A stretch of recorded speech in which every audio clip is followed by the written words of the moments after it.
Good evening. Welcome to the City of Healing. This is Sanette Natura Angela, and I wanted to come forth this evening just to do a brief share, a little story time rather. As usual, today I go for my morning walks. I go for lots of walks, and usually in the morning time I don't have any specific route that I'm taking. But today I decided to go the scenic route, where there's lots of traffic. And I'm walking, and it's beautiful, peaceful, and I'm walking in behind a truck. And the truck has this black smoke that's basically consuming the air, just before I get to it. I say, I really don't want to inhale this black smoke. So I kind of like put my hands up and I move it, and surprisingly, it moved, and I did not smell any of the smoke, and it evaporated and went into the other direction.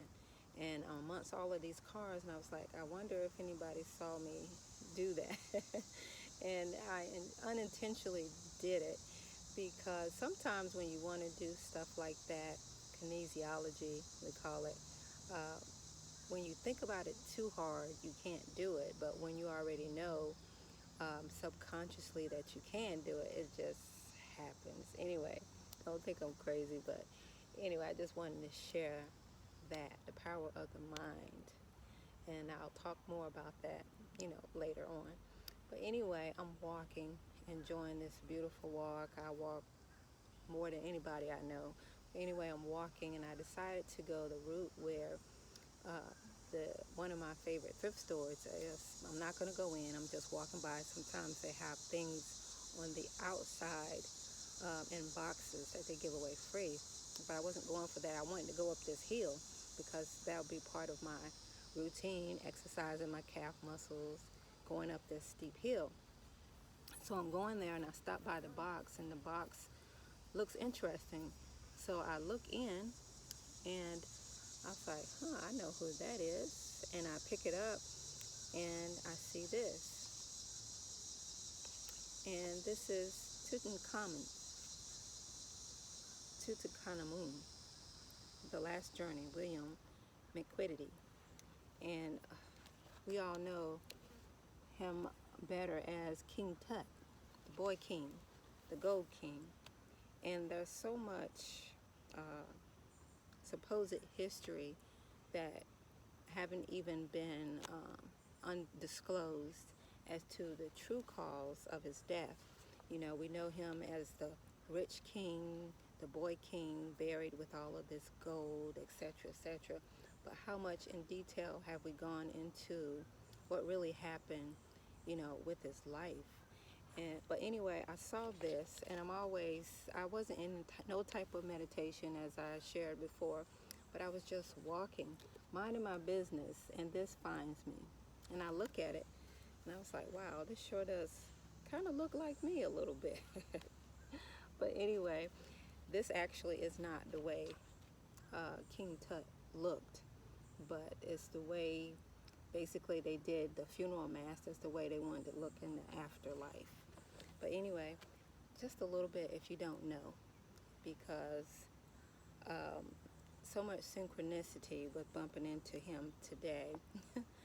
And I felt the urge to speak of it. I don't know when his birthday is, but it says the year he was born. I think it was like 1340 BC or something like that.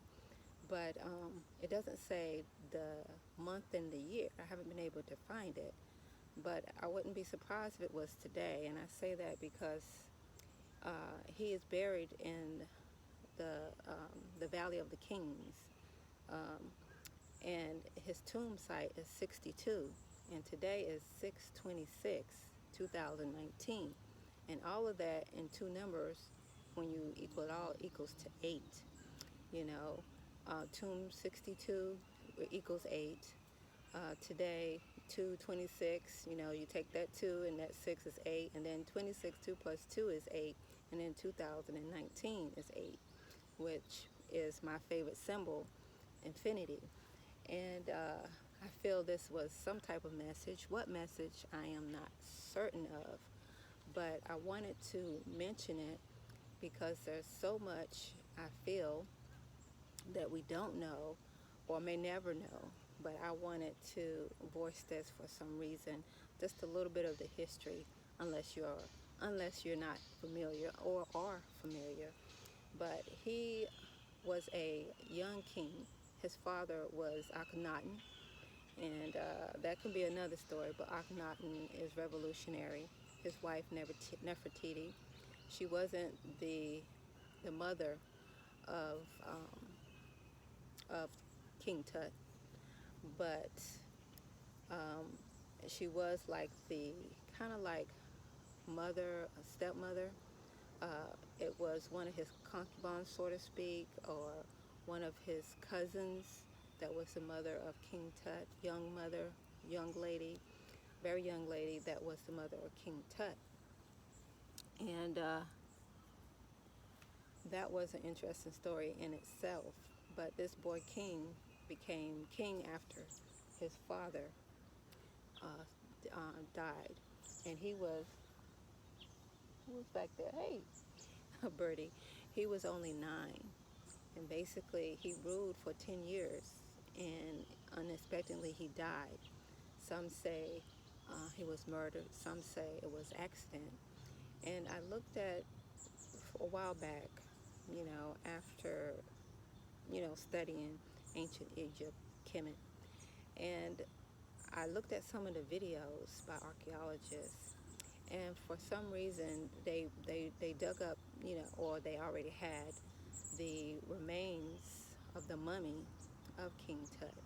And what they showed in the film in 1940s, I didn't get the feeling it was his remains for some reason. And then they did another one in 2005 where they actually did a CT scan. And for some reason that didn't give me the vibes that that was his remains at all. But anyway, the way they said he died, first they said that he was hit in the back of the head and died from that blow, that murder, for political reasons. And then the one in 2005, the CT scan showed that he did not basically die of a blunt wound to the head, but rather he died from a broken leg, and he became septic the next day. And usually, being a nurse, you don't die of sepsis in one day from a fresh wound. Maybe a PE or a fat emboli or something like that, but interesting enough.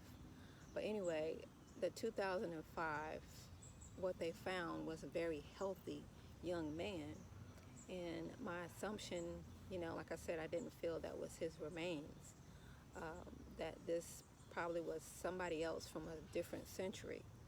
And then the one from, the 1940s that they discovered, my feelings was that him as a boy king, I don't feel that was his remains either. For one, kings don't go hunting or on chariot rides by themselves. Probably his associates. I feel maybe it was his remains. The whereabouts of King Tut's body, I don't know if we'll ever really, really know that answer. And as we also know, he had a young bride, which was his stepsister as well. And back then, they did a lot of that ancestral practice because they wanted to keep that bloodline royal. I think they felt along the lines of, it's just like interbreeding. You're not going to get the full breed of royalty, so to speak. That was their line of thinking. But anyway, those are my assumptions. I don't know if anyone else has thought along those lines or what. But I just wanted to say that much. I just felt drawn to say that much with the synchronicity of what happened today with that. The people can still, the energy can still be present in voicing one's energy even when their body don't exist. We all know that. But anyway, I just wanted to share that, especially with finding this book. Everybody that knows me know I'm obsessed with ancient Egypt, and finding this was like, what? I can't believe it. But anyway, today I was just so extra.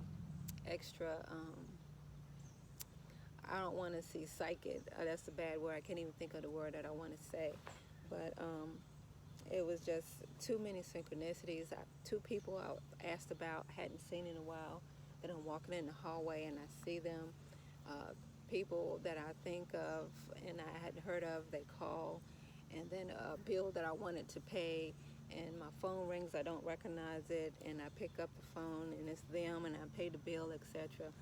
And the list goes on and on. Too many. It was a very mysterious day. I have those days sometimes, so that's nothing really new for me. But anyway, just to share some of these beautiful pictures in this book, it's just fascinating to me. But this is the funeral mask of King Tut. Isn't that beautiful? Can you believe I found this book? I just can't believe it. And this is another. And this is a wooden clay mask of what he probably looked like.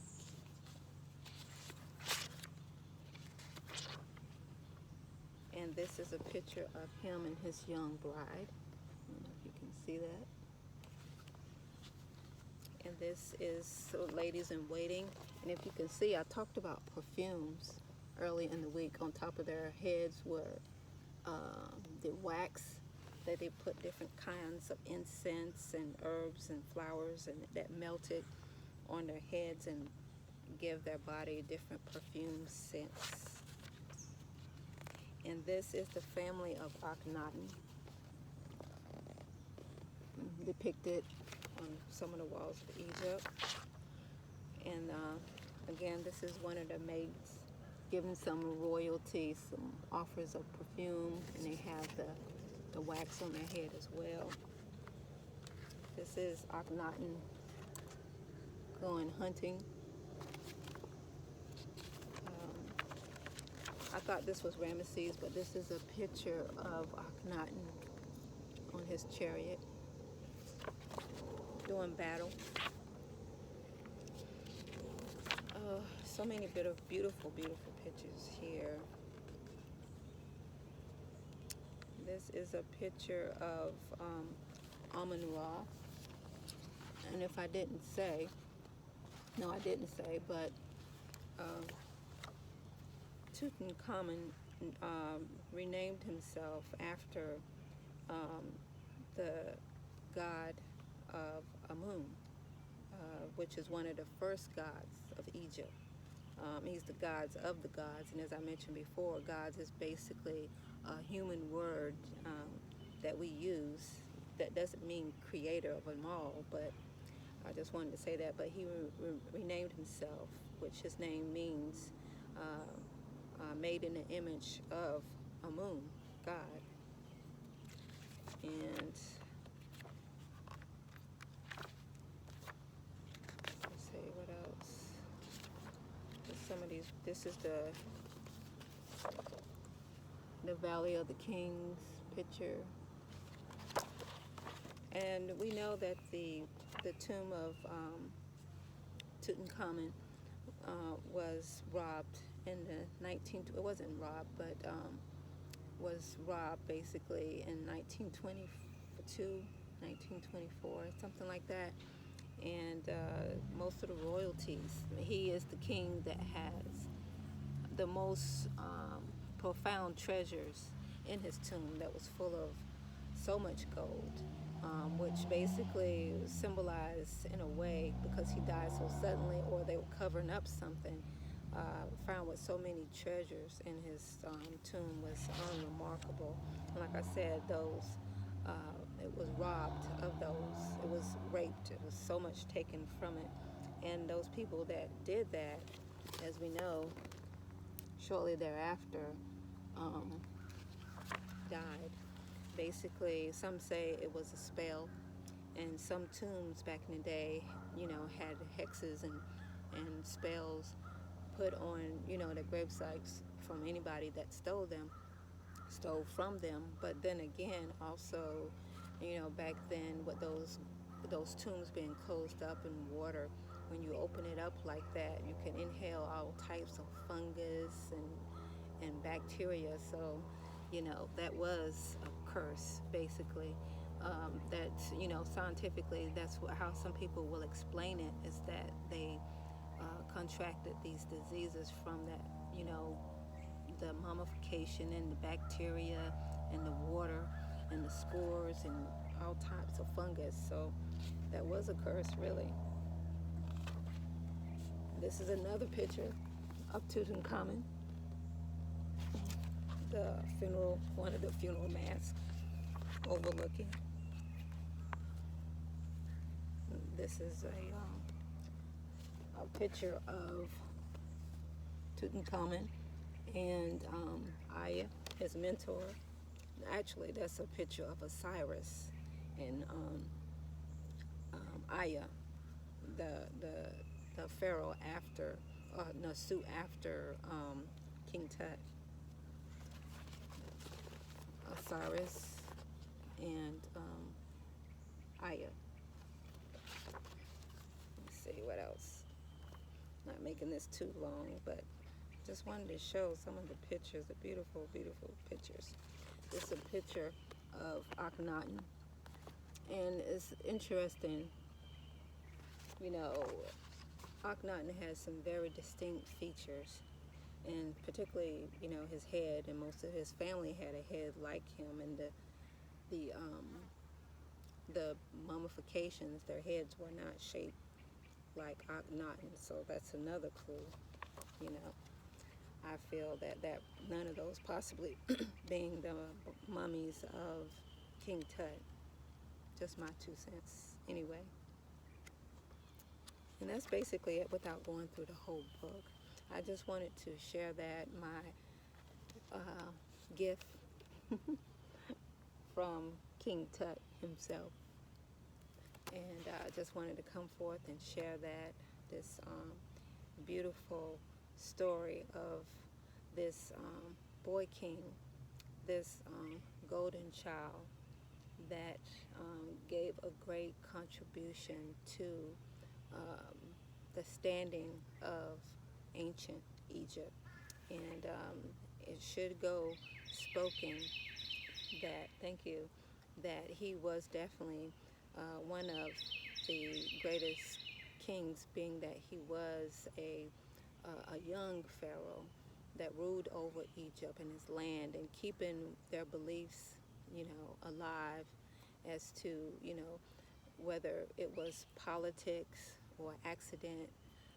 We will probably never know, even though we've had certain DNA and sampling and all types of things done to try to figure out what happened to him. Perhaps we don't have his body and we will never find his body, but he was definitely a great king. And the message, basically, to know that we are all infinite, and that's the gist. And that is the word for the last journey of Tutankhamun. Anyway, thanks for visiting the city, and I hope you all have a beautiful day or a beautiful evening. And again, I was back here. I see a butterfly.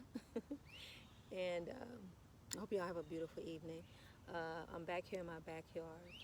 The mosquitoes are rampant, but they haven't really bitten me yet. I had some of my citron and arborwood burning, but it's now starting to cease. So I'm going to see my way in. I'm so excited about my find, or what found me today.